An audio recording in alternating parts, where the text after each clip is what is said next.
আন্তর্জাতিক সন্ত্রাসী সংগঠন আল কায়দা তাদের একটি সেল গঠন করতে চেষ্টা করছে বাংলাদেশে, এমন তথ্য উঠে এসেছে জাতিসংঘের নিরাপত্তা পরিষদের একটি কমিটির প্রতিবেদনে।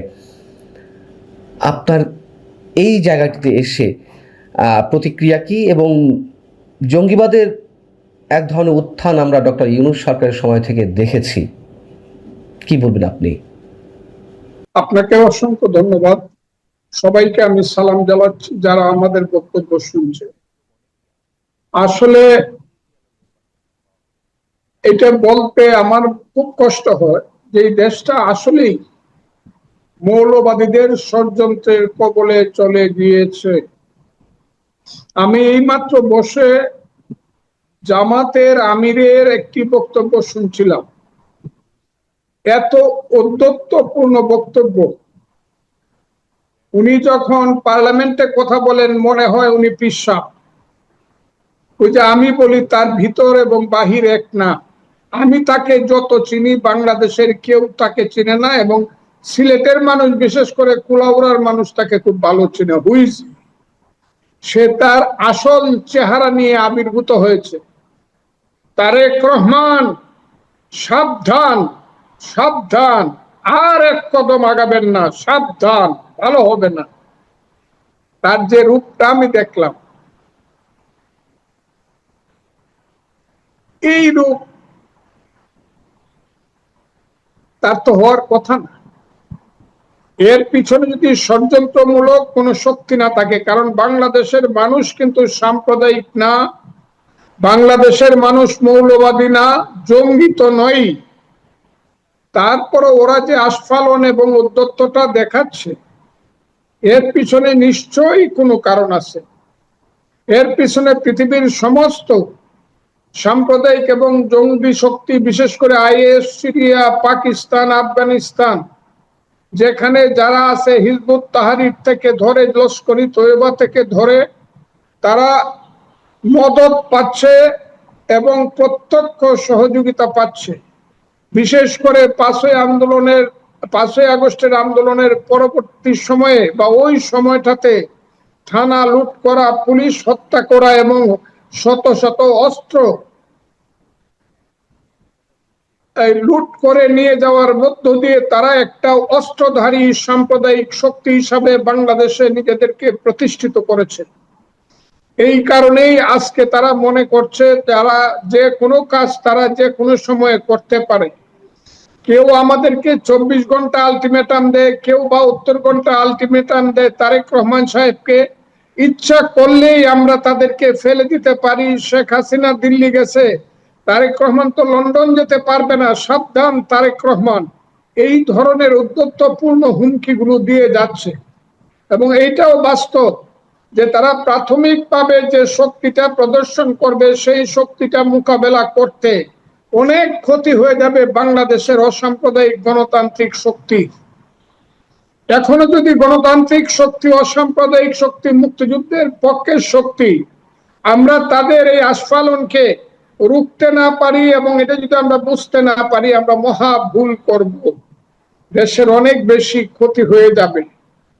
তবে জাতিসংঘ থেকে যে জিনিসটা বলা হয়েছে, আমি কয়েকদিন আগে 4 দিন আগে একটা টক শোতে আমি বলেছি, ইয়েস, বাংলাদেশে পাকিস্তানের চেয়ে জঙ্গি অনেক বেশি।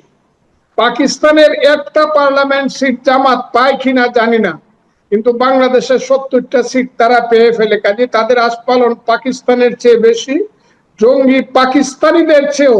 এবং জঙ্গিদের এটা হলো একটা সাংঘাতিক ধরনের ফিল্ড, যে ফিল্ডে তারা জঙ্গিবাদ এবং সাম্প্রদায়িকতা না, শুধু তারা সমস্ত কিছু এইখানে চালাতে পারে। এই দেশটাকে আফগানিস্তান করার জন্য তারা প্রস্তুতি নিচ্ছে। সরকার এবং আমরা মুক্তিযুদ্ধের পক্ষের শক্তি এবং মুক্তিযোদ্ধারা যদি সচেতন না হই, তাহলে আমাদের বিপদ আছে, দেশের স্বাধীনতার সার্বভৌমত্ব থাকবে কিনা।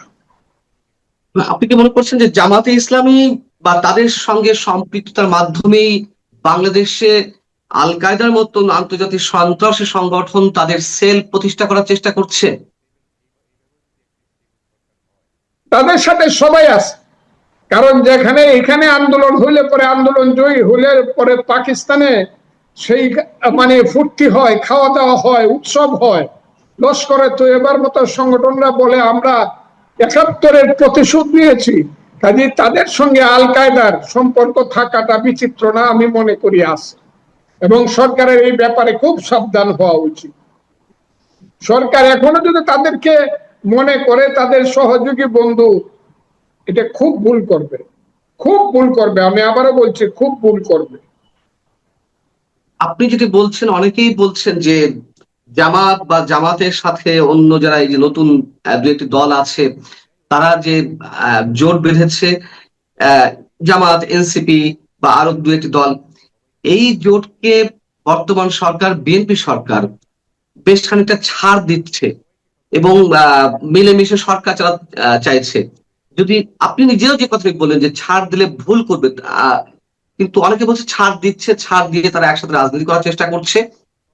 যদি তাই হয় তাহলে কি ধরনের পরিণতি হতে পারে বিএনপির জন্য, আপনার দলের জন্য? আমি এটা বুঝি না। ছাড় দিচ্ছে বললেও এটা সবটা বলা হবে না। এর কারণ হলো এখানে যে ছাত্র শক্তি এবং যুব শক্তি বিএনপির মধ্যে আছে, তারা কিন্তু একদম এইসব রাজাকারের বাচ্চাদেরকে সহ্য করে না, পছন্দ করে না। তাদের বিরুদ্ধে কিন্তু তারা প্রতিরোধ গড়ে তুলে মাঝে মধ্যে। কিন্তু উপরের দিকে বিএনপির মধ্যে কিছু যারা ৭১ সনে, যাদের পূর্বপুরুষেরা স্বাধীনতা বিরোধী ছিল, তাদের মধ্যে একটা দুর্বলতা আছে জামাতের প্রতি।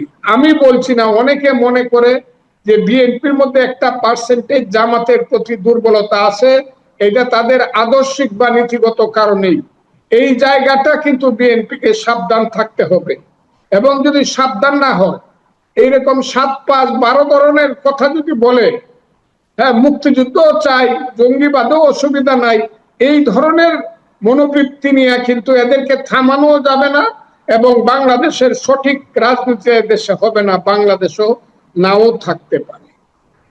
এইরকম যে আমরা মুক্তিযুদ্ধ চাই, গণতন্ত্র চাই, আর জঙ্গিবাদ থাকলে, সাম্প্রদায়িকতা থাকলে কোনো অসুবিধা নাই। রাতের বেলা একটু ফোন করে তাদেরকে একটু ভাই কেমন আছেন, দাদা কেমন আছেন বলে আসেন, একসাথে কাজ করি বললেই সব শেষ হয়ে যাবে।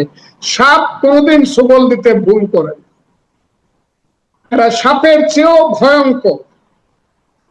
সাম্প্রদায়িক শক্তি, স্বাধীনতা বিরোধী শক্তি, এরা সাপের চেয়েও ভয়ঙ্কর। এই কথাটা আমি বললাম, এটা একদিন প্রমাণিত হবে।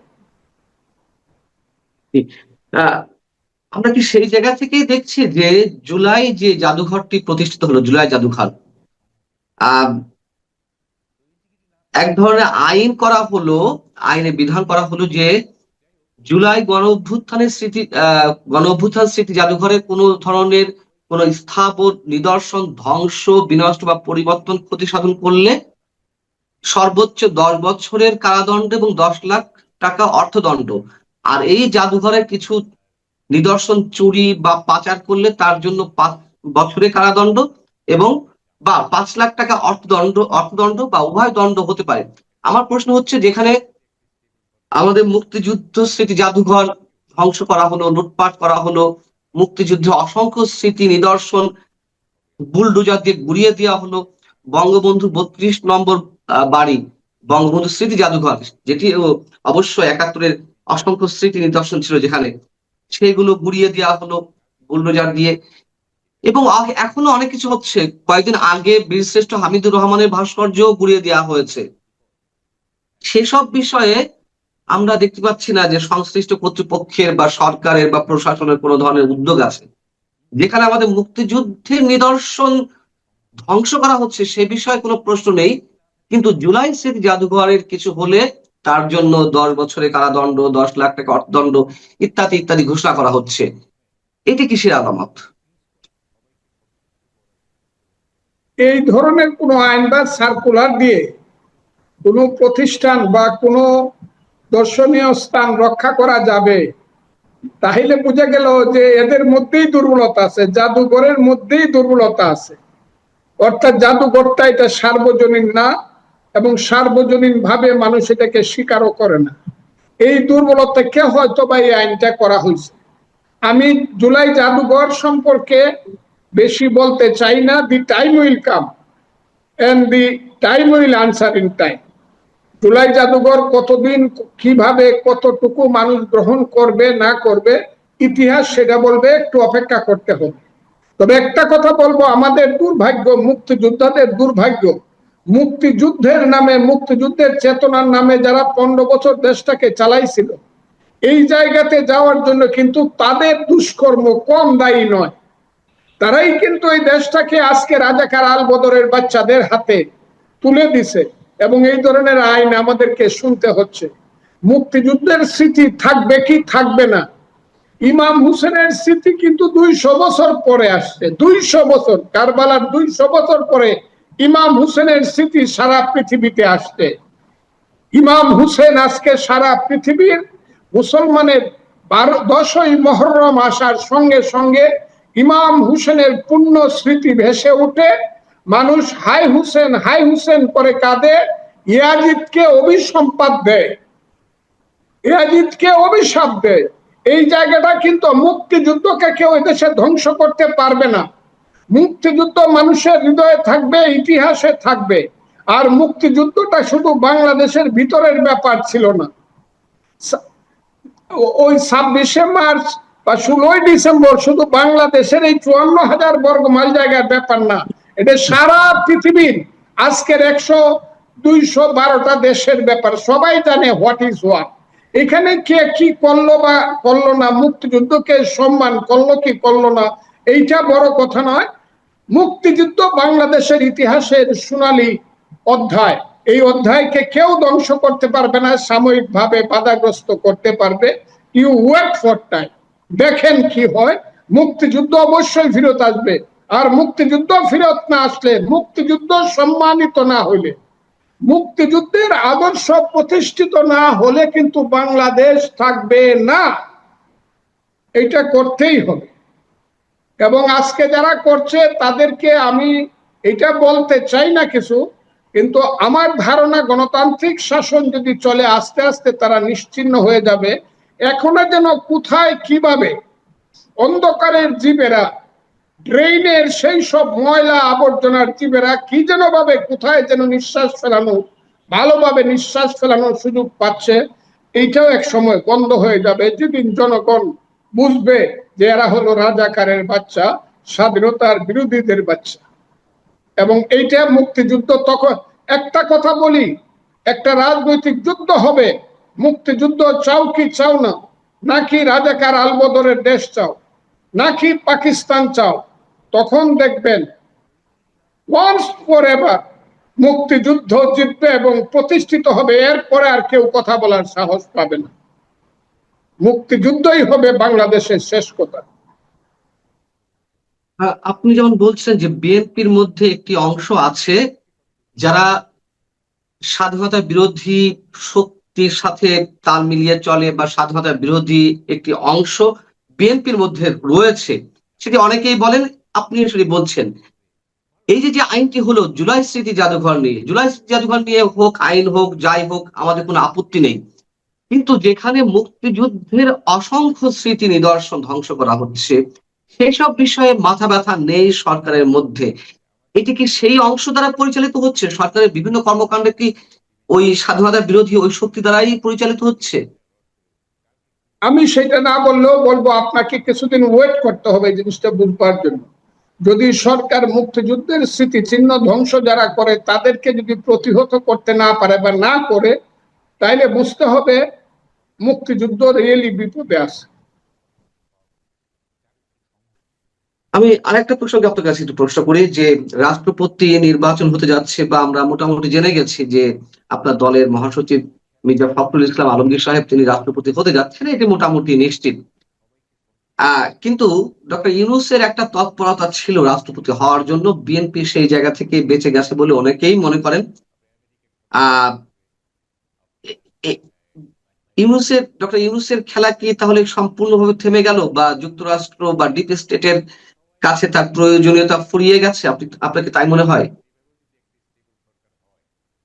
দেখেন, রাষ্ট্রপতি নির্বাচনটা আপনি আমার 3-4 দিন 5 দিন আগে একটা বক্তব্য যদি শুনেন তাহলে দেখবেন আমি বলছিলাম যে বিশেষ করে ফখরুল ইসলাম আলমগীর নির্দিষ্টভাবে রাষ্ট্রপতি হওয়ার জন্য তার ত্যাগ তিতিক্ষা, তার এই যে দেশ নেত্রী বেগম খালেদা জিয়ার মানে 1/11 পর থেকে তার যে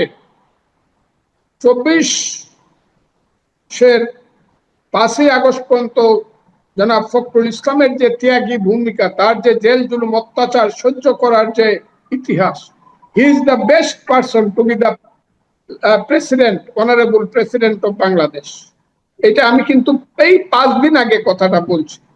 তারপরও বলছিলাম, এরপরও আমি বলবো যে আমাদের দলে অনেক মানে ত্যাগী ব্যক্তি আছে, সিনিয়র ব্যক্তি আছে, রাজনীতিবিদদের থেকে একজন হওয়া প্রয়োজন, কিন্তু ফখরুল ইসলাম আলমগীরের নামটা আমি নির্দিষ্টভাবে উল্লেখ করেছি। উনি হয়েছে, আমি খুশি হয়েছি, উনাকে অভিনন্দন জানাই, কিন্তু ইউনূসের যে চক্রান্তটা ছিল সেই চক্রান্তটা এত বড় ছিল, কোনো কারণে যদি জনাব তারেক রহমান সাহেবের উপরে দায়িত্ব দিয়েছিল পার্টি, কোনো কারণে যদি উনি ইউনূস সাহেবকে রাষ্ট্রপতি করতেন, আজকে থেকেই আমার ধারণা দেশ ভিন্ন পথে চলবে। কারণ ইউনূস সাহেব হলো কনস্পাইরেটর, হি ইজ এন ইন্টারন্যাশনাল কনস্পাইরেটর। তিনি বাংলাদেশের কোনো কিছু ভালোতে উনি বিশ্বাস করেন না, কারণ তিনি বাংলাদেশের স্বাধীনতার সংগ্রামী না, স্বাধীনতার সংগ্রামেও বিশ্বাস করেন না, মুক্তিযুদ্ধেও বিশ্বাস করেন না, তার পরিবারের কোনো লোক মুক্তিযুদ্ধে যায়নি। এটা আমরা পরে জানতে পারছি, অথচ তিনি নোবেল লরিয়েট, এটাও সত্য। মুসলমানের ছেলে নোবেল পাইছে, এটা আমাদের জন্য গৌরবের ছিল। কিন্তু 18 মাসের যে দেশ শাসন, সেই দুঃশাসনে মানুষ বুঝতে পেরেছে যে ইউনূস সাহেবের একটা পিঠ একরকম, আর একটা পিঠ একদম অন্ধকার। সেই অন্ধকারের দিকটাই ইনি বাংলাদেশ সম্পর্কে গত 18 মাস প্রয়োগ করে এই দেশটাকে একটা সাম্প্রদায়িক, একটা জঙ্গিবাদী রাষ্ট্র হিসাবে, একটা বেয়াদব ছেলে পেলে রাষ্ট্র হিসাবে 4টে জেনারেশনকে ধ্বংস করে দিয়ে এই দেশকে একদম জাহান্নামের দিকে নিয়ে গেছে তার আমলে। কাজে ইউনূস সাহেবের মতো লোক রাষ্ট্রপতি হবে কোনোদিন আমি বিশ্বাস করে নাই, আর হইলে পরে দেশের ক্ষতি হইতো। তবে ইউনূস সাহেবের খেলা শেষ হয়ে গেছে এইটা আমি মনে করি না। ইউনূসের খেলা থামেনি, এবং ইউনূস রাষ্ট্রপতি না হওয়াতে দেশ অনেকভাবে বেঁচে গেছে, বিএনপিও বেঁচে গেছে। কিন্তু ইউনূস সরকারের, ইউনূস প্রশাসনের অনেকেই এখনো বিএনপি সরকারের মধ্যে রয়ে গেছে, বিএনপি প্রশাসনের মধ্যে রয়ে গেছে। এমনকি ডক্টর ইউনূসের উপদেষ্টা পরিষদের কেউ কেউ এখনো বিএনপি সরকারের মধ্যে রয়েছে, মন্ত্রী পরিষদে রয়েছে। বিএনপি কেন তাদের থেকে দূরে সরতে পারছে না বা তাদেরকে এখনো রেখে দিয়েছে? আমার উত্তরটা একই। ইউনূস সাহেবকে চিনতে না পারলে, জামাতকে চিনতে না পারলে, ওই সব দুষ্ট ছেলে পেলেদেরকে চিনতে না পারলে এটা আমাদের জন্য দুর্ভাগ্য আনবে, এটা আমি মনে করি। আমার এই প্রশ্নের উত্তরটা একই। এখানে বিএনপিকে সঠিকভাবে গণতান্ত্রিক প্রসিডিউর প্রয়োগ করে মানুষের মতামত অনুসারে সমস্যার যতটুকু আছে সব সমস্যার সমাধান বিএনপি বা কোনো সরকার করতে পারবে এটা আমি মনে করি না। তবে সর্বোচ্চ চেষ্টা দিয়ে মানুষের সমস্যার সমাধান করতে হবে, এটাই বাস্তব। সমাধান না করতে পারলে কিন্তু দেশ আবার বাজে দিকে ফিরত যাওয়ার সম্ভাবনা আছে। যে 15 আগস্ট বঙ্গবন্ধুর মৃত্যুবার্ষিকী, আমরা দেখেছি এর আগে 2024-এর পর থেকে এ পর্যন্ত বঙ্গবন্ধুর 32 নম্বরে যারাই শ্রদ্ধা জানাতে গেছে বাধা দেওয়া হয়েছে, পুলিশ প্রশাসনের পক্ষ থেকে বাধা দেওয়া হয়েছে। এবার 15 আগস্ট বঙ্গবন্ধুর মৃত্যুবার্ষিকী উপলক্ষে আপনার কোনো প্রতিক্রিয়া আছে? আমি আপনাকে একটা কথা বলি, 15ই আগস্ট বঙ্গবন্ধুর হত্যাকাণ্ড, তার পরিবারের হত্যাকাণ্ড নিশ্চিতভাবে এই দেশের জন্য একটা মস্ত বড় ট্র্যাজেডি, এবং এই দেশের রাজনীতির একটা প্রেক্ষাপট পরিবর্তনের একটা সাংঘাতিক ধরনের মর্মান্তিক একটা বিষয়। এই বিষয়ে আমাকে প্রশ্ন করা, এটা আপনি জানেন আমি কি করছি না করছি 15 আগস্ট, কিন্তু আজকের প্রেক্ষাপটে আমি বলবো রাজনীতি হলো it's a question of power of organisation. আপনি আপনার রাজনৈতিক শক্তি দিয়ে যদি আপনি মোকাবেলা না করতে হবে পারেন, তাহলে যারা বঙ্গবন্ধুকে ভালোবাসে তারা বঙ্গবন্ধুকে হৃদয়ে ধারণ করতে হবে 15ই আগস্ট। আর বাস্তবে ধারণ করতে চাইলে তাদের সাংগঠনিক শক্তি যদি কোনোদিন আসে তারা করতে পারবে। এখন তো তাদের কোনো সাংগঠনিক শক্তি নাই, এবং বাংলাদেশ সে রাজনীতির প্রেক্ষাপট পরিবর্তনের জন্য এটার চেয়ে একটা দুর্ভাগ্যজনক ঘটনা আর কিছুই হতে পারে না। ওইগুলো আমি বহুবার জীবনে হাজার হাজার বার বলেছি, কোনো মূল্যায়ন হয় নাই কোথাও, আজকেও বলছি। বঙ্গবন্ধুর হত্যাকাণ্ড যদি আপনাকে বঙ্গবন্ধুর বাড়িতে যেতে হয়, বঙ্গবন্ধুর নামে এই করতে হয় ওই করতে হয়, তাহলে it's a political game, it's a political fight. You are to win over the game through a process of organisation. এখন অর্গানাইজেশন নাই, পিলার নাই। আওয়ামী লীগ নিষিদ্ধ, আওয়ামী লীগের রাজনৈতিক কার্যক্রম নিষিদ্ধ, আইনগতভাবে সরকার নানান ধরনের পদক্ষেপ নেবে, সব ঠিক আছে, কিন্তু আমরা ডক্টর ইউনূস সরকারের সময় যা দেখলাম যে বঙ্গবন্ধুর নাম উচ্চারণ করা যাবে না, মুক্তিযুদ্ধ সম্বন্ধে কিছু বলতে গেলে মবের শিকার হতে হচ্ছিল মানুষকে, এবং বঙ্গবন্ধুর 32 নম্বর বাড়িটিতে যারা শ্রদ্ধা জানাতে গেছে হেনস্থার শিকার হয়েছে। গত বছর তো একজন রিক্সাওয়ালাকেও আটক করা হলো, জেলে নেওয়া হলো, আরো অনেক কিছু ঘটেছে। এখন তো একটা নির্বাচিত সরকার এবং বিএনপি ক্ষমতায়, তাদের দাবি অনুযায়ী স্বাধীনতার ঘোষকের দল। এখন কেন মানুষ বঙ্গবন্ধুর প্রতি শ্রদ্ধা জানাতে পারছে না? এবং 32 নম্বরও এই 2026-এর 15ই আগস্টও ব্যাপক নিরাপত্তা ব্যবস্থা নেওয়া হয়েছে, সারা দেশে কড়া নিরাপত্তা ব্যবস্থা, এবং 32 নম্বরের জল কামান পর্যন্ত রাখা হয়েছে। আপনি কি বলবেন এখানে এসে? অসংখ্য ধন্যবাদ আপনাকে, দর্শক শ্রোতাকে। আজকে এই মহান শোক দিবস 1975 সালে, আজ থেকে 51 বছর আগে এই যে সপরিবার হত্যাকাণ্ড, এর ভিতরে একটা রাজনৈতিক উদ্দেশ্য ছিল, এবং সেই উদ্দেশ্যটা হচ্ছে বঙ্গবন্ধুকে না, মুক্তিযুদ্ধকে নিশ্চিহ্ন করে দেয়। কিন্তু সেটা করতে পারে নাই এই কারণেই যে বাংলাদেশের জনগণ, স্বাধীনতাকামী জনগণ মুক্তিযুদ্ধের অটল অবিচল ছিল। যার কারণে আমরা দেখতে পেয়েছি 75-এর পরে বঙ্গবন্ধু হত্যাকাণ্ড বিচার করা যাবে না, ইন্ডেমনিটি দেওয়া হয়েছিল, এবং বঙ্গবন্ধুর 15ই আগস্ট পালন, শোক দিবস, অমুক তমুক কেউ কিছু করতে পারে, এসব বিষয়ে বহু কিচ্ছা কাহিনী বাংলাদেশে আছে অতীতে। কিন্তু আলটিমেটলি এটাকে রক্ষা করা যায়নি। হত্যাকারীদের ফাঁসি হয়েছে, কিছু হত্যাকারী পলাতক এখনো আছে বিভিন্ন দেশে, মধ্যে 5 জনের মতো। আজকে হত্যাকাণ্ড কিন্তু আমরা খেয়াল করি, হত্যাকাণ্ড দেখেন, বঙ্গবন্ধুকে 18টা গুলি করছিল।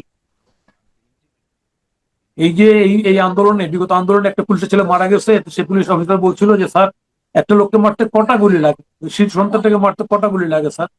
ঠিক সেই রকমই একটা লোককে 18টা গুলি করছে পেটে, বুকে, এবং শুধু তাই না, মুখ বাদ দিয়ে যে তর্জনী উনি স্বাধীনতার নির্দেশ করেছিল, সেই তর্জনীটাকে ছিন্ন ভিন্ন করা হয়েছে, এবং সেই লাশটা নিয়ে যাওয়া হয়েছে টুঙ্গিপাড়ায়, লাশ না দেখিয়ে পেঁচিয়ে তাকে দাফন করার জন্য। সেখানে ইমাম সাহেব উনি প্রটেস্ট করেছেন, না এইভাবে কোনো মুসলমানের দাফন হতে পারে না, আমাকে দেখতে হবে উনি শেখ বঙ্গবন্ধু শেখ মুজিব কিনা। যাই হোক, সে দাফনটা সংগঠিত হয়েছে সে জায়গায়, এবং কি করুন দাফন হয়েছে শেখ মুজিবুর। আপনারা জানেন যে সেখানটায় সাবানটা দিয়ে, ওই যে শাড়ি দিয়ে, হ্যাঁ, সাদা শাড়ির পার কেটে দিয়ে তাকে দাফন করা হয়েছে। দুর্ভাগ্য জাতি। কিন্তু একটা বিষয় আজকে 51 বছর পর বলতে বাধ্য হচ্ছি আমি, আমার মনে হচ্ছে স্বাধীনতাকামী মানুষের হৃদয়ে বঙ্গবন্ধুর স্থানটা আছে। আজকে আমি খুব পরিষ্কার বলতে চাই, বঙ্গবন্ধুকে যতভাবে নির্মূল করতে চাক না কেন, এই যে আজকে আমাদের প্রোগ্রাম ছিল বিকাল 5টার সময়, আমি জানি না প্রোগ্রাম করতে পারবো কেন, ইতিমধ্যে পুলিশ অফিস আমাদের ঘিরে ফেলছে, আমাকে বলছে, ফোন করছে যে আপনারা এই প্রোগ্রাম করতে পারবেন। আমরা বলছি যে তো এটা আওয়ামী লীগের কোন দলীয় প্রোগ্রাম না, উনি স্থপতি, মুক্তি স্থপতি, উনি নৃশংস হত্যা হয়েছে, আমরা এটা করে আসছি। ইভেন কি গত যে গভর্নমেন্ট, যে ইউনূস সরকার, যে কুখ্যাত সরকার ইউনূস সরকার, সেই সরকারের সময় আমরা করছি। 5 তারিখে অভ্যুত্থান হওয়ার পরও আমরা 15 তারিখে সে প্রোগ্রাম করেছি। এইরকম একটা অবস্থায় আজকে এই প্রোগ্রামটা করতে না দেওয়ার জন্য অলরেডি ফুল হাজির হয়ে গেছে। আমরা যোগাযোগ করেছি, দেখি কি হয়। একটা বিষয় খুব পরিষ্কার, এখানটায় একটা চক্র আছে। আমি একটু প্রশ্ন করি নাজমুল প্রধান, সরি, আমি আরেকটু ক্লিয়ার হতে চাই। মানে বাংলাদেশ জাসদের পক্ষ থেকে আপনারা 15ই আগস্ট শোক দিবস উপলক্ষে কর্মসূচি থ্রো করেছিলেন বাংলাদেশ জাসদের ব্যানারে, সেই প্রোগ্রাম হতে দিচ্ছে না, মানে পুলিশ বাধা দিচ্ছে, বিষয়টি কি এই? আমরা শুনেন, আমরা আমরা জাসদ, আমরা বিশেষ করে মানে এরশাদ অভ্যুত্থানের পরে, পতন হওয়ার পরে আমরা বঙ্গবন্ধুর 15 আগস্ট শোক দিবসটা পালন করি। আমরা আমাদের দলের পক্ষ থেকে আমরা পরে ওইখানটা বীর 32-এ যেতাম না, কিন্তু আমরা অফিসে অফিসে আমরা মাল্য দিয়ে 15 আগস্ট শোক পালন করতাম। এবং সেই 15 আগস্ট শোক দিবস ধারাবাহিকতায় প্রত্যেকবার আমরা করেছি। গতবার অধিক অভ্যুত্থানের 5 আগস্ট অভ্যুত্থান হওয়ার পরে 15 তারিখ করেছি আমরা অফিসে। এবং আজকে অফিসে করার ক্ষেত্রে নতুন করে পুলিশের বাধা চলে আসছে আর কি, যে করতে দেবে। তো এইটা হচ্ছে যে একটা হচ্ছে যে যারা মুক্তিযুদ্ধের ঘোষক দাবি করে তারা যদি 15 আগস্ট বঙ্গবন্ধু, হ্যাঁ এটা আওয়ামী লীগকে ব্যান করছে, সেটা আওয়ামী লীগের রাজনীতি করতে ব্যান করছে, ধর্মীয় গ্রেপ্তার করবে, সেটা আমাদের কথা নেই। কিন্তু যারা যারা এই প্রোগ্রাম ঘরে করবে, বা একটা রাজনৈতিক দল আমরা আমরা এই প্রোগ্রাম করবো, এই প্রোগ্রাম বাধা দেবে কেন? আজকে এই এই পেস্টে আমরা দলগতভাবে এই প্রোগ্রামটা করি, আমরা 15 আগস্ট পালন করি, বঙ্গবন্ধুর মৃত্যু দিবস, শহীদ শোক দিবস আমরা করে আসতেছি। কিন্তু আজকেই প্রথম বাধার সম্মুখীন হলাম আমরা। ইভেন কি এটা আমরা কেয়ারটেকার গভর্নমেন্টের সময়, ইন্টারিম গভর্নমেন্টের সময়ও বাধার সম্মুখীন হই নাই, আজকে বাধার সম্মুখীন হচ্ছে। এটাই হলো কথা আর কি। দুর্ভাগ্য এই যে বঙ্গবন্ধুকে ভয়, কেন এত ভয়? যারা বঙ্গবন্ধুকে ভয় করছে তারা মূলত স্বাধীনতাকে ভয় করছে, স্বাধীনতা মানতে চাচ্ছেন। যদিও স্বাধীন বাংলাদেশের বিভিন্ন রকম জিনিস তারা দাবি করতেছে, তাই না? কিন্তু তারপরও তারা এই স্বাধীনতাকে মানতে না চাওয়ার কারণেই কিন্তু আজকে এই বঙ্গবন্ধুর পরে এমবার্গো। আমি মনে করি সরকারের সুবিধা উদয় হোক, বঙ্গবন্ধু আওয়ামী লীগের কোনো নেতা না, বঙ্গবন্ধু এই দেশের জাতির অহংকার, আমাদের স্বপ্ন, আমাদের স্বাদ। এবং সেই বঙ্গবন্ধুকে এখানটায় সপরিবারের নৃশংসভাবে হত্যা করা হয়েছে। পৃথিবীতে এরকম হত্যাকাণ্ড এরকম ঘটে নাই। যদিও অনেক রাষ্ট্রনায়ক মারা গেছে, কিন্তু এরকম হয়নি, বাচ্চা কাচ্চা সব মারা গেছে।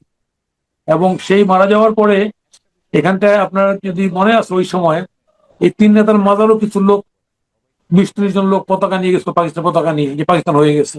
আবার বঙ্গবন্ধু মারা যাওয়ার এখানকার খবর প্রকাশিত হওয়ার আগেই পাকিস্তানের করাচিতে জং পত্রিকা ছেড়ে ফেলছিল যে আবার পাকিস্তান হচ্ছে। এই যে পাকিস্তানি ভূতের যে চক্র, এই চক্রের যে কারসাজি, সেই কারসাজিতেই কিন্তু আজকে বাংলাদেশের রাজনীতি উলটপালট খাচ্ছে, ঘুরতেছে।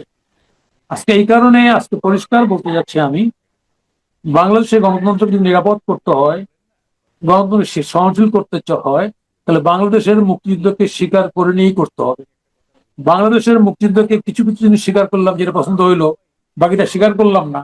এইভাবে করে বাংলাদেশের গণতন্ত্রকে নিরাপদ করা যাবে না, এই রাষ্ট্রটাকেও নিরাপদ করা যাবে না। যদিও আমরা দেখতে পাচ্ছি এখানটায় একটা চক্র এই আন্দোলন বিজয়ের পরে, মানে মুক্তিযুদ্ধ নিয়ে অসংখ্য আজে বাজে কথা বলছে।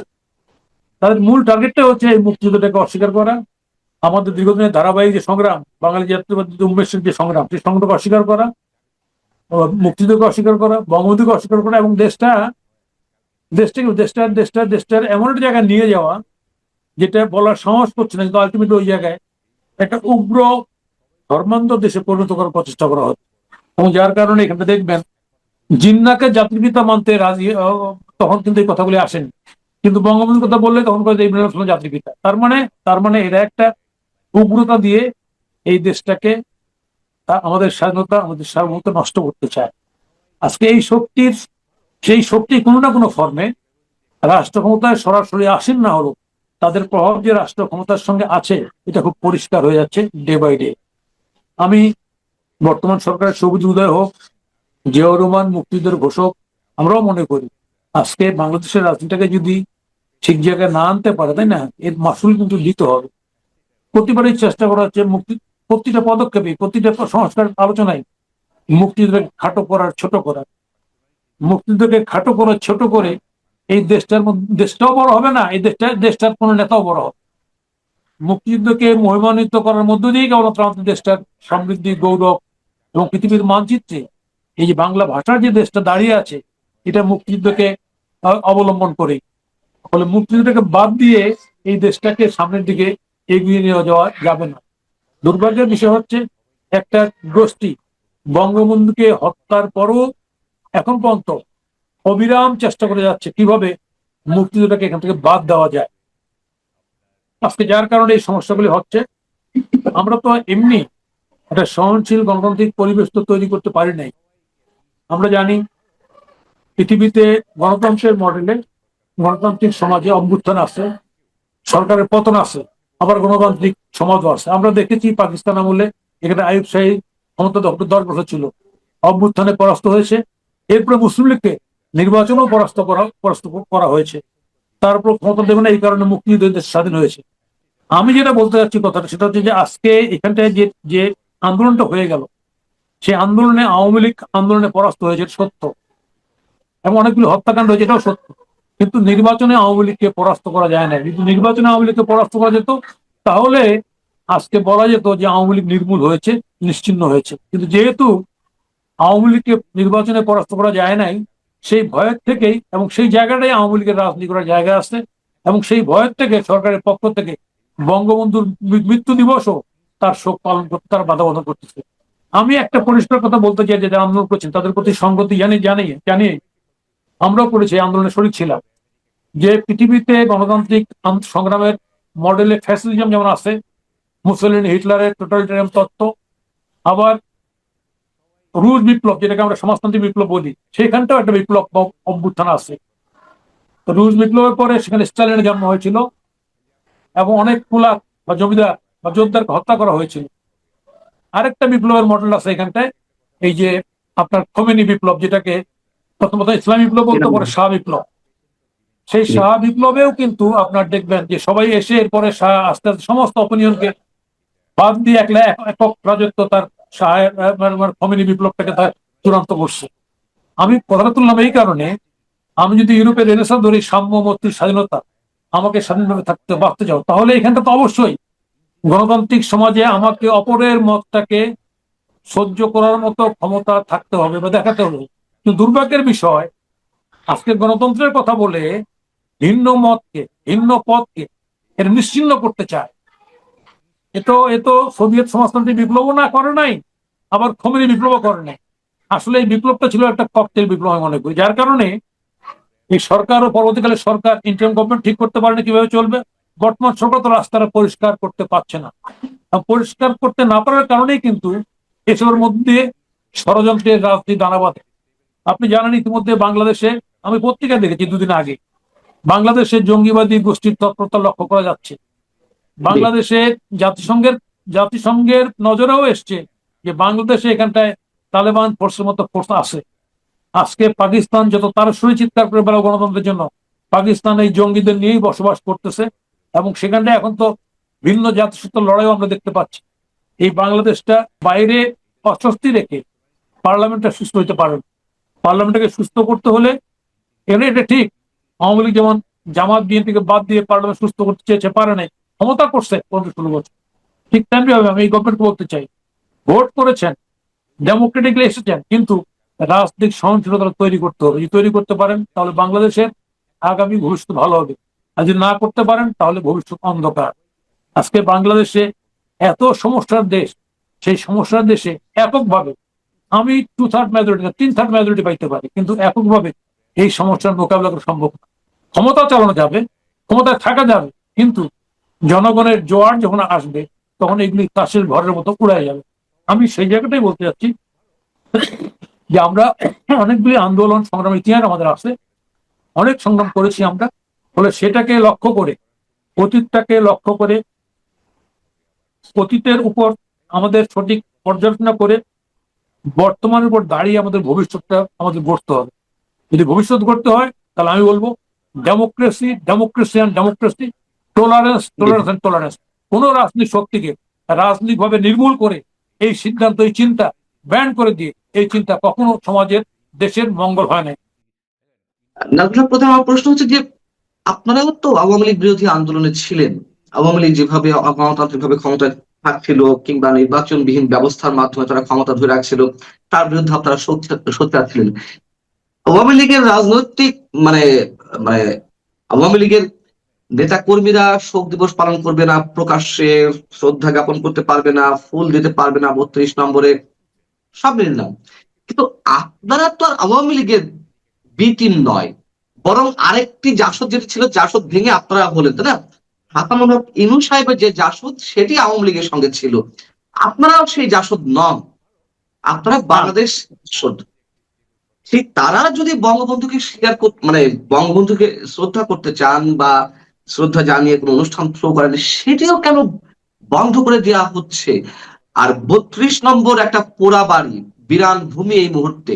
আপনি যদি এর মধ্যে বলেছেন যে কি উদ্দেশ্য বা কি করতে চাইছে, তারপরেও এত ভয় কিসের, বা আপনাদেরকেও কেন অনুষ্ঠান করতে দেওয়া হলো না? এটা এক সময় ওই যে সমাজতন্ত্রের তত্ত্ব যখন আসলো পৃথিবীতে, বুঝছেন না, সমাজতন্ত্র, তো তখন গোটা ইউরোপ শঙ্কিত হয়ে গেছিল। আরে সমাজতন্ত্র হলে তো আমরা শেষ হয়ে যাবো, আমাদের ধন সম্পদ পুঁজি শেষ হয়ে যাবে। এর উপরে লেখা আছে যে ইউরোপ কমিউনিজমের ভূত দেখেছে। এখানটায় মুক্তিযুদ্ধ যে শক্তি আজকে রাজত্ব করছে, যে শক্তিগুলি বাংলাদেশের রাজনীতির ষড়যন্ত্রের খেলা খেলছে, এরা কিন্তু মুক্তিযুদ্ধের ধারাবাহিকতা কিন্তু বাংলাদেশের রাজনীতিতে আসে নাই। কিন্তু আজকে বলতে বাধ্য হচ্ছে আমি, আজকে আওয়ামী লীগের ত্রুটির কারণে, ভুলের কারণে, ভুল শাসনের কারণে বাংলাদেশের ঘটনা ঘটছে। আজকে যেমন ধরেন এখানটায় আমরা মাঠের থেকে রাজনৈতিক দল গঠন করছি, টিকতে পারছি কি পারি আলাদা কথা, কিন্তু এখানটায় ক্ষমতায় গিয়ে দল গঠন হয়েছে, ক্ষমতাশ্রয়ী রাজনৈতিক দল। বর্তমান সরকার যেটা বিএনপি, এটা ক্ষমতায় গিয়ে এই দলটা তৈরি হয়েছে, এক্সেশন ক্ষমতায় গিয়ে তৈরি হয়েছে, রাজনৈতিক ধারাবাহিক সংগ্রামের মধ্যে দিয়ে তৈরি হয় নাই। ফলে এই দলগুলির চিন্তার মধ্যেই বিভ্রান্তি আছে। যদিও অনেক রাজনৈতিক দল এসব দলে যোগদান করেছেন, আমি বিভ্রাটটা এই কারণে আছে যে এরা স্বাভাবিকতাটাকে মানতে চান না দেখে আজকে এই যে 15ই আগস্ট, আমি তো মনে করি 15ই আগস্ট এই শোক দিবস, এটা গভর্নমেন্টের এক্ষেত্রে পরিষ্কার হওয়া উচিত ছিল যে কোনো দলগতভাবে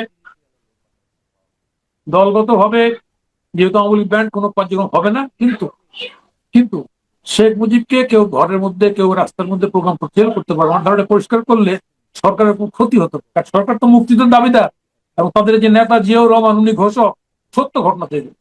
ফলে সেইটাকে যদি উনি মনে করে যে এটাকে বাদ দিয়ে ওইটাকে হাইলাইট করতে হবে না, তাহলে মুক্তিযুদ্ধটাকে ধারণ করার জন্য সরকারের একটা কর্মপদ্ধতি ঠিক করতে হবে, বেসিক জায়গা ঠিক করতে হবে। ঠিক করতে পারেন তবেই রাজনীতিটা পরিষ্কার হবে, আর না হলে রাজনীতি পরিষ্কার হবে না, তাহলে কি বিএনপি কি রাজনৈতিকভাবে লাভবান হচ্ছে? এটি করে কি লাভবান হতে পারবে যে না। প্রক্রিয়া এখন চলছে? বিএনপি পরিষ্কার রাজনৈতিক লাইন নিতে পারেনি। যেমন আমি বলি, জিয়াউর রহমান যে পরিষ্কার লাইন নিয়েছিল, জিয়াউর রহমান সময় দেশি বিদেশি ষড়যন্ত্র, আর্মিতে কু, অভ্যুত্থান, তাই না, অনেক ঘটনা ঘটেছে।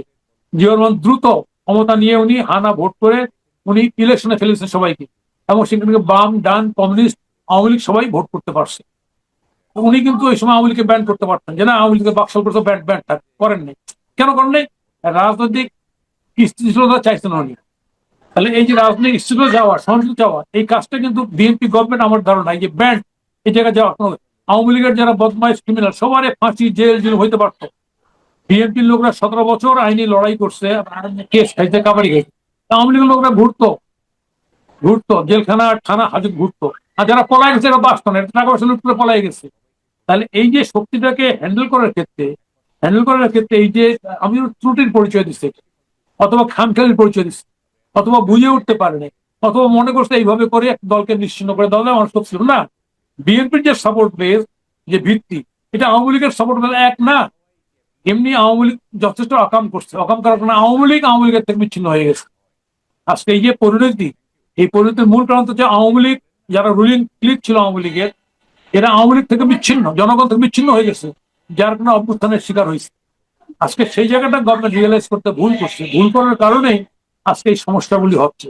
যত দ্রুত এটা সমাধান করতে পারবে, রিভিউ করতে পারবে, তত সরকারের জন্য লাভ হবে। যত দেরি করবে সরকারের জন্য অমঙ্গল হবে, এটা পরিষ্কার বলতে পারি। রাজনৈতিক অভিজ্ঞতা বলে যত দেরি করবে সরকারের জন্য অমঙ্গল হবে, দেশের জন্য অমঙ্গল হবে। আর যত দ্রুত রিয়েলাইজ করবে সরকার, তত দেশের জন্য মঙ্গল হবে, সরকারের জন্য মঙ্গল হবে।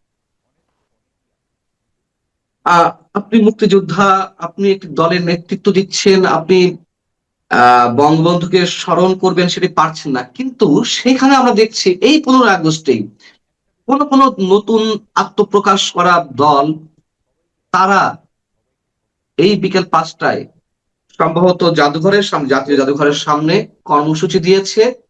আমি নাম উল্লেখ করে বলছি, বাংলাদেশ আজাদ পার্টি। এবং এই আজাদ পার্টি যিনি কর্ণধার, তিনি ফেসবুকে ঘোষণা দিয়েছেন, আমার সামনে আছে সেটি। তিনি বলছেন যে জুলাই শুধু, মানে আগস্ট শুধু 36 জুলাই নয়, আগস্ট আমাদের অনেক কিছু পাওয়ার জিনিস। এবং আজকে এই অনুষ্ঠান করা হবে দ্বিতীয়ার্ধে সুধী সমাবেশ। সেই সুধী সমাবেশ উদ্বোধন করবেন 15ই আগস্ট বিপ্লবীদের স্বজনেরা। আপনি কি শব্দটা শুনতে পাচ্ছেন? 15ই হ্যাঁ, পাচ্ছি আগস্ট পাচ্ছি 15ই আগস্ট বিপ্লবের স্বজনেরা, আত্মীয় স্বজনেরা, তার মানে কি 15ই আগস্ট একটি বিপ্লব সাধিত হয়েছিল, বঙ্গবন্ধুকে যারা হত্যা করেছিল তারা বিপ্লবী নায়ক, তাদের আত্মীয় স্বজনেরা এই প্রোগ্রাম করবে। ব্ল্যাক পর্দা, জীবনটা তো মুছে দেওয়া যায় না, যা ঘটেছে তাই তো ঘটেছে, সেটাই তো ইতিহাস। ইতিহাস নতুন করে লেখার একটা প্রবণতাও কিন্তু আমরা দেখতে পাই। এগুলো আমাদের ব্যথিত করে, অনেক সময় উত্তেজিত করে, অনেক সময় ক্ষুব্ধ করে, অনেক সময় আমরা অসহায়ের মধ্যে মেনেও নিই। সেগুলো যার যার ব্যাপার, এটা নিয়ে আমি অতটা আপনার সঙ্গে আলোচনা করতে চাই না। আমি যে কথাটা বলতে চাচ্ছি, আজকে কি ঘটলো। আজকে সকালে আপনি যে কোনো একটা পত্রিকা পড়েন, দেখবেন যে ধানমন্ডি 32 নম্বরে, যেখানে বঙ্গবন্ধু শেখ মুজিবুর রহমানের বাসস্থান ছিল শেষ দিন পর্যন্ত, যেটাকে নাকি অন্তর্বর্তীকালীন সরকারের সময়ে ঘুরিয়ে দেওয়া হয়েছিল, সরকার ঘুরিয়ে দেয়নি, অন্য কেউ ঘুরিয়ে দিয়েছিল, সরকার সেটাকে ফেরানোর চেষ্টা করেনি। সেই জায়গা দিয়ে যাতে কেউ হেঁটেও যেতে না পারে, সেই জন্য রাস্তার দুদিকে আপনার পুলিশ প্রহরা ছিল। এই হলো বাস্তবতা। একজনকে বোধহয় অ্যারেস্ট করা হয়েছিল, ওখান থেকে গিয়েছিল, সে কেন গেল, কেন সে ফুল দিতে গেল, এই অপরাধ। তো সেগুলো নিয়ে আমার কিছু ছোটখাটো প্রশ্ন আছে, প্রশ্নগুলো আপনাকে করবো, কিন্তু তার আগে সামগ্রিক ভাবে আপনার মূল্যায়নটা আমি জানতে চাচ্ছি 15 আগস্টকে কেন্দ্র করে। 15 আগস্টকে আপনি কিভাবে দেখেন, এখন কিভাবে দেখছেন?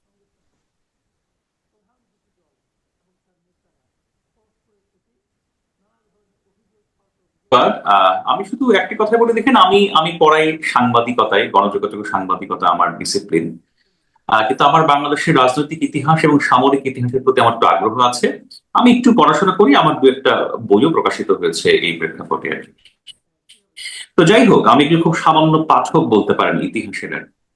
তো ইতিহাসের সামান্য পাঠক হিসেবে আমার যে বিশ্লেষণ, প্রথমত হচ্ছে, এটা তো আর বলার অপেক্ষা রাখে না যে 1975 সালের 15ই আগস্ট শুধুমাত্র বাংলাদেশ নয়, পুরো বিশ্বের যে রাজনৈতিক ইতিহাস, সেই রাজনৈতিক ইতিহাসের অন্যতম একটা কি বলা যায়, কালো দিন বা একটা জঘন্য বর্বর হত্যাকাণ্ডের দিন। হ্যাঁ, এবং এটা তো আসলে কারো কারো কারোর পক্ষে এটা অস্বীকার করার সুযোগ নেই। আপনাকে আমি ছোট্ট একটা উদাহরণ দিই, দেখেন 15ই আগস্ট বঙ্গবন্ধু শেখ মুজিবুর রহমান তিনি সপরিবারে নিহত হয়েছিলেন। তিনি তার শুধু সন্তানদের সাথেই নিহত হননি, সন্তানদের পুত্রবধূ এবং তার স্ত্রী নিহত হয়েছিলেন, এবং আরো কিছু নারী সদস্য হত্যাকাণ্ডের শিকার হয়েছে। পৃথিবীর ইতিহাসে রাজনৈতিক পালাবদলের সময় এরকম হত্যাকাণ্ডের বহু ইতিহাস আছে, কিন্তু এইরকম রাজনৈতিক পালাবদলের সময় সপরিবারে হত্যাকাণ্ড, শিশু এবং নারী সহ হত্যাকাণ্ড, সেই ইতিহাসটা খুব কম। শুধুমাত্র একবার 1917 সালে, সেটা হচ্ছে আপনার জার দ্বিতীয় নিকোলাস রাশিয়ার, তিনি যখন ক্ষমতাচ্যুত হন আপনার সমাজতান্ত্রিক বিপ্লবীদের দ্বারা, তার কিছুদিন পরে তিনি আপনার সপরিবারে হত্যাকাণ্ডের শিকার হয়েছিলেন। আর খুব সম্ভবত লিবিয়াতে, এটা 1957 অথবা 58 সালের দিকে, যাকে আপনার ক্ষমতাচ্যুত করা হয়েছিল, তাকেও পরিবার সহ হত্যা করা হয়েছিল। তো সেই বিবেচনায় নিঃসন্দেহে বাংলাদেশের ইতিহাসে এটা একটা কলঙ্কময় দিন, এটাকে অস্বীকার করার কোনো সুযোগ নেই। আপনি যে রাজনৈতিক দলেরই হন, যে মতাদর্শের মানুষই হন, এটা যে একটা বর্বর হত্যাকাণ্ড, আমার মনে হয় না এটা কেউ আসলে অস্বীকার করতে পারে। হ্যাঁ, রাজনৈতিক নানা অনুষঙ্গ আছে, রাজনৈতিক নানা আপনার বিষয় আছে, যে বিষয়গুলো আমরা অবশ্যই সমালোচনা করতে পারি। নিশ্চয়ই বঙ্গবন্ধু শেখ মুজিবুর মধ্যে নানা ধরনের বিষয় ছিল, নানা ব্যর্থতা ছিল, ক্ষমতা কুক্ষিগত করার, ক্ষমতা চিরস্থায়ী করার প্রবণতা ছিল, যার আপনার সবশেষ আপনার পদক্ষেপ ছিল বাকশাল প্রতিষ্ঠা। সেগুলো নিয়ে অবশ্যই আমাদের সমালোচনা আছে, সেগুলো আমরা অবশ্যই নানা কিছু প্রত্যাখ্যান করি। কিন্তু তাই বলে একটা রাষ্ট্রপ্রধানকে সপরিবারে হত্যা, শিশু সহ নারী সহ হত্যা, এটা আমার ধারণা পৃথিবীর যতদিন টিকে আছে ততদিন আপনার বিশ্বের ইতিহাসে একটা কলঙ্কজনক ও বর্বর হত্যাকাণ্ড হিসেবেই বিবেচিত হবে, এতে আমার কোনো সন্দেহ নেই। জি, তো এখন আমার যেটা বড়, ধরেন একজন সাধারণ নাগরিক, কেউ না কেউ, আপনি নিজেও যেটা বললেন, আমি নিজেও ওভাবেই বলি যে বঙ্গবন্ধু শেখ মুজিবুর রহমান যখন দায়িত্ব নিলেন 72-এ এসে, তারপর 75 পর্যন্ত তিনি ছিলেন, এই সময় ওনার যে শাসনকাল, সেটাকে আমি সমালোচনা উদ্ধৃত রাখি না, বরং আমি সমালোচনাই করি। আমি ব্যক্তিগতভাবে এটাকে আমি সমালোচনাই করি। আমি তখন স্টুডেন্ট, আমি তখন একদম ছোট না, আমি তখন দেখেছি, আমি যখন ক্লাস 8-এ পড়ি উনি যখন মারা যান, 8 না 9-এ মনে আছে। এবং খুব কষ্টকর জীবনযাপন আমরা করেছি, আমাদের 74-এর দুর্ভিক্ষ, এটা আমি দেখেছি, এটা আমাদের জীবনের উপর দিয়ে গিয়েছে। কিন্তু ওনার শাসনকালকে আমি একটা ব্যর্থ শাসনকালে বলি। কিন্তু যে কথাটা আপনি বললেন যে ঘটনা ছিল নৃশংস ঘটনা, মানে আপনি যদি মনে করেন যে উনি খারাপ ছিলেন, ওনার বিচার হতে পারতো, অনেক কিছু হতে পারতো, কিন্তু বাচ্চা শিশুদের সহ হত্যা করা, প্রেগনেন্ট মহিলাকেও হত্যা করা যুদ্ধ শুনেছিলাম, এগুলো মর্মান্তিক। কিন্তু তারও যে বড় কথা, তারপরও তো ওনার কিছু অনুসারী আছে, ওনার কিছু ভক্ত আছে যারা ওনাকে পছন্দ করতেন। আমার বাবা মারা গেলে আমি তার বাবার মাজারে যে ফুল দিতে পারি, তার কবরে যে ফুল দিতে পারি, ওনার প্রতি শ্রদ্ধা জ্ঞাপন করতে। আমার চাচা মারা গেলে, আমার প্রতিবেশী মারা গেলে, যাকে আমি ভালোবাসি, তার মৃত্যুতে আমি শোক প্রকাশ করতে পারি। কিন্তু এখানে সেটাও করতে দেওয়া হচ্ছে না, যেহেতু আজকে গ্রেফতার করা হয়েছে, ওই এলাকায় কাউকে যেতে দেওয়া হচ্ছে না ওনার বাড়ির থেকে। এই যে ঘটনাগুলো, এগুলোকে আপনি মানে পলিটিক্যালি কিভাবে দেখেন? না, আপনি ঠিক বলেছেন। প্রথমত হচ্ছে, আমি যেহেতু রাজনীতিবিদ নই, আমি রাজনৈতিক দৃষ্টিকোণ থেকে এটা ব্যাখ্যা করার সামর্থ্য আমি রাখি না, নাম্বার ওয়ান। তবে যেহেতু আমি একাডেমিশিয়ান, আমি যেহেতু একটু পড়াশোনা করি, আমি কয়েকটা ছোট্ট উদাহরণ আপনাকে বলি। দেখেন, 5 আগস্ট পূর্ববর্তী এবং পরবর্তী সময়ে বাংলাদেশে একটা অত্যন্ত আলোচিত শব্দ হচ্ছে ফ্যাসিবাদ, ফ্যাসিজম, হ্যাঁ, যেটা আপনার ইতালিতে আপনার গত শতাব্দীতে আপনার পরিপূর্ণভাবে আপনার বাস্তবায়িত হয়েছিল। তো ফ্যাসিজমের নানা ধরনের আপনার কন্টেন্ট আছে, ফ্যাসিজমের নানা ধরনের আপনার উদাহরণ আছে, ফ্যাসিজমের নানা ধরনের আপনার উপসর্গ আছে, উপাদান আছে। তো আমি শুধুমাত্র এটুকু বলি আপনাকে যে যখন আপনি কাউকে তার রাজনৈতিক মতাদর্শ বা রাজনৈতিক আদর্শের চর্চা করতে দেন না, সেটা আপনার ফ্যাসিজমের অংশ কিনা, উপাদান কিনা, আপনার একটু পড়াশোনা করে দেখতে পারেন। হ্যাঁ, আমি শুধু এইটুকুই বলি, আমার পক্ষে আর বেশি বলা সম্ভবপর নয় বর্তমান বাস্তবতায় আর কি। হ্যাঁ, যে আপনারা একটু দেখবেন যে কেউ যদি কোনো একটা রাজনৈতিক দলের প্রতি আনুগত্য প্রকাশ করেন, সে যদি অপরাধী না হন, সে যদি খুনি না হন, সে যদি কাউকে কারোর প্রতি যদি অন্যায় না করে থাকেন, এবং তিনি যদি তার রাজনৈতিক মতাদর্শ আপনারা চর্চা করতে চান, কাউকে শ্রদ্ধা জানাতে চান, সেটাকে বাধা দেয়া কোন ধরনের আচরণ, যারা একটু পড়াশোনা করেন, জানেন, তারা একটু দেখতে পারেন। হ্যাঁ, আমার মনে হয় উত্তরটা পেয়ে যাবেন। আর আপনাকে আমি আরেকটা কথা বলি, হ্যাঁ, সেটা একটু মনে রাখা প্রয়োজন। দেখুন, বঙ্গবন্ধু শেখ মুজিবুর রহমান তো শুধু আপনার বাংলাদেশের স্বাধীনতা সংগ্রামের অবিসংবাদিত নেতা ছিলেন না, তিনি একই সাথে একটি রাজনৈতিক মতাদর্শের প্রধান ব্যক্তিত্ব ছিলেন। তিনি আজও একটি রাজনৈতিক মতাদর্শের প্রধান বাতিঘর, সেটা হচ্ছে বাঙালি জাতীয়তাবাদ ভিত্তিক যে রাজনীতি, সেই রাজনীতি তিনি একজন প্রধান আইকন। তো দেখা যায় এরকম যে বাঙালি জাতীয়তাবাদের বিরুদ্ধে যে সকল রাজনৈতিক দল বা রাজনৈতিক মতাদর্শের অবস্থান, তারা শুধুমাত্র শেখ মুজিবুর রহমানকে বাংলাদেশের রাষ্ট্রযন্ত্রের ইতিহাস থেকে মুছে ফেলা নয়, তার রাজনৈতিক চর্চা যাতে বহাল না থাকে, সেটার জন্য কিন্তু বাংলাদেশের বিভিন্ন সময় বিভিন্ন রাজনৈতিক পক্ষ, বিভিন্ন সরকার সেই চেষ্টা করে গেছে। কিন্তু একটা কথা আপনাকে আমি পরিষ্কার করে বলি আমার সামান্য জ্ঞানে, হ্যাঁ, এটা হচ্ছে কোন রাজনৈতিক ব্যক্তিকে হত্যা করে, কোন রাজনৈতিক কর্মসূচি পালন করতে না দিয়ে রাজনৈতিক মতাদর্শ বা রাজনৈতিক আদর্শকে মুছে দেয়া যায় না। বরং কেউ যদি আপনার কোন রাজনৈতিক মতাদর্শ, রাজনৈতিক আদর্শকে অবদমন করার চেষ্টা করে, মুছে দেওয়ার চেষ্টা করে, তখন সেই রাজনৈতিক চিন্তা, সেই রাজনৈতিক মতাদর্শ আরো শক্তিশালী এবং আরো আপনার গ্রহণযোগ্য হয়ে মানুষের সামনে আপনার প্রতিষ্ঠিত হয়। তো যারা আসলে এই কাজগুলো করছেন, আগেও করেছেন, তারা কিন্তু জানেন, হ্যাঁ, যে এর ফলাফলটা কি। কিন্তু তারপরেও আমাদের বাংলাদেশের বাস্তবতাটা কি? বাংলাদেশের বাস্তবতা হচ্ছে, যখনই যে সরকার যখন ক্ষমতায় আসে, তখনই আসলে আগের যা কিছু আছে সবকিছুকে মুছে ফেলার চেষ্টা করে, যেটা আপনি একটু আগে বললেন আর কি। হ্যাঁ, তো সেই চর্চা এবং সেটাকে অপ্রাসঙ্গিক করে দেওয়ার চেষ্টা করে, সেই চর্চা তো আমার ধারণা এখনো চলমান, সেটা আপনি আমি চাইলেই আটকাতে পারবো বলে মনে হয়। আমরা অন্তর্বর্তীকালীন সরকারের আমলে কিছু জিনিস দেখেছিলাম যেগুলো আমাদেরকে অনেককে, আমি জানি না, আমাকে ব্যক্তিগতভাবে আহত করেছে, আমি অন্যের ইচ্ছা পাচ্ছি না, যে ইতিহাসকে মুছে ফেলার চেষ্টা, ইতিহাসকে নতুন করে লেখার চেষ্টা। আমরা কিন্তু অনেক কিছু দেখেছি, ৭১ কি হয়েছিল সেটা নতুন একটা আপনার ব্যাখ্যা দাঁড় করানোর চেষ্টা। এগুলো আমরা অন্তর্বর্তীকালীন সরকারের আমলে দেখেছি। আসলে আপনি তো যেহেতু একজন মানে শিক্ষাবিদ, আপনাকে আমি এই প্রশ্ন করতে চাই যে ইতিহাসটাকে নতুন করে লেখা যায়, এটা এমন কোন উদাহরণ আছে যে ইতিহাস আমি যে চাই সেভাবে নতুন করে লেখা হবে, ইতিহাস পাল্টে দেওয়া যাবে, নতুন ব্যাখ্যা দেওয়া করানো হয়তো বা যায়, আমি ঠিক জানি না, আপনার অভিজ্ঞতা কি বলে? না, প্রথমত হচ্ছে কে আপনার একটা চ্যাপ্টার পুরোপুরি মুছে নতুন করে লিখতে চায়, আপনাকে প্রথমত এটা বলতে হবে যে এটা কে তাগিদ বোধ করে।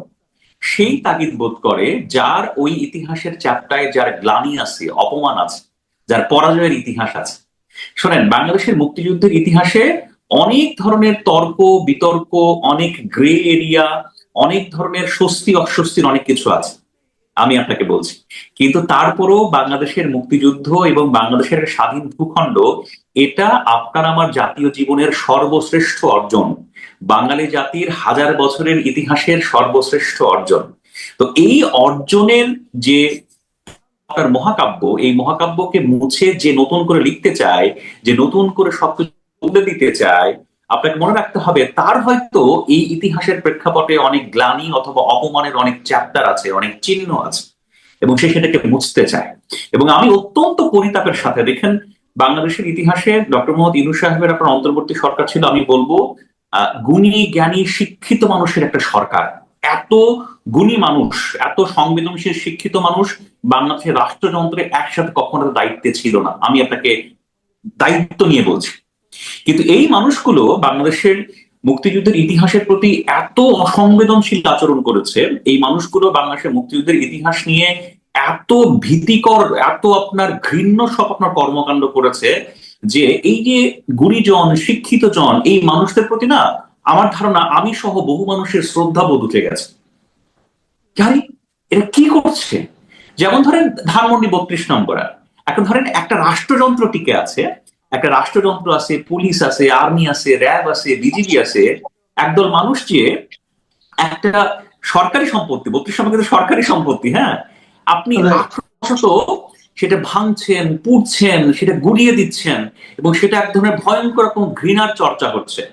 আমি আপনার সাথে আলাপ করছি, এই আলাপের একটা লক্ষ্য আপনার আওয়ামী লীগের পুনঃপ্রতিষ্ঠা নয়, 24-এর গণ অভ্যুত্থানের যে আপনার রক্তদান, 24-এর গণ অভ্যুত্থানের যে চেতনা, সেটা বিরোধী নয়। কিন্তু আমি আমার রাষ্ট্রযন্ত্রের একজন অন্যতম প্রধান স্থপতি, তার যে অবদান, তার স্মৃতি, তার প্রতি আমি শ্রদ্ধাশীল হব না? আমি আপনাকে একটা কথা খুব সহজ করে বলি, অনেকেই 32 নম্বর নিয়ে অনেক কথা বলেন, অনেক আপনার কষ্ট পান। আমার একটা অনুভূতির কথা আপনাকে আজকে বলে যাই, হ্যাঁ, হয়তো অনেকে ভালো লাগতে পারে, অনেকে বিরক্ত হতে পারে। দেখেন, 32 নম্বর যখন ভাঙা হয়েছে, তখন আমার কাছে মনে হয়েছিল বাংলাদেশে কোনো রাষ্ট্রযন্ত্র নেই, রাষ্ট্রযন্ত্র আপনার মুছে গেছে, there was no government, number 1।